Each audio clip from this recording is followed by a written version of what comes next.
সবুজে ঘেরা গভীর বনের মাঝে থাকত একটি ছোট হাতি। আকারে ছোট হলেও তার চোখে ছিল কৌতূহল আর মনে ছিল নতুন কিছু জানার তীব্র আগ্রহ।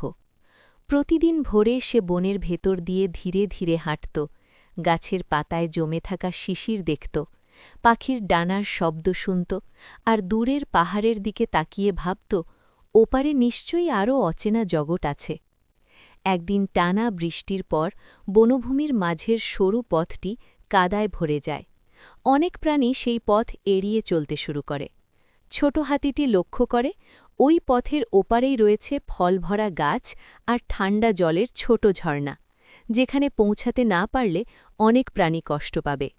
বনের বাতাসে ভেজা পাতার গন্ধ ছড়িয়ে পড়ে, চারপাশে নীরবতার ভেতর চাপা উৎকণ্ঠা লুকিয়ে থাকে। ছোট হাতিটি ধীরে ধীরে কাদামাখা পথের দিকে এগিয়ে যায়। প্রতিটি পা ফেলার সময় মাটি দেবে যায়, শরীর কেঁপে ওঠে। তবুও সে থামে না। কখনো পা পিছলে যায়, কখনো কাদা গায়ে লেগে ভারী হয়ে ওঠে। সামনে ঝুঁকে থাকা ভাঙা ডাল আর পাথরের ফাঁক দিয়ে পথ তৈরি করতে করতে সে ধীরে ধীরে এগোতে থাকে।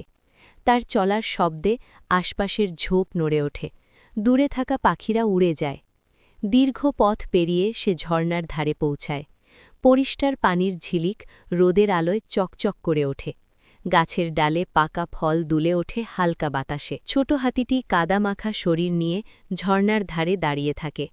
তার ক্লান্ত শরীরে এক ধরনের শান্তি ভর করে। বনের পথ আবার সবার জন্য উন্মুক্ত।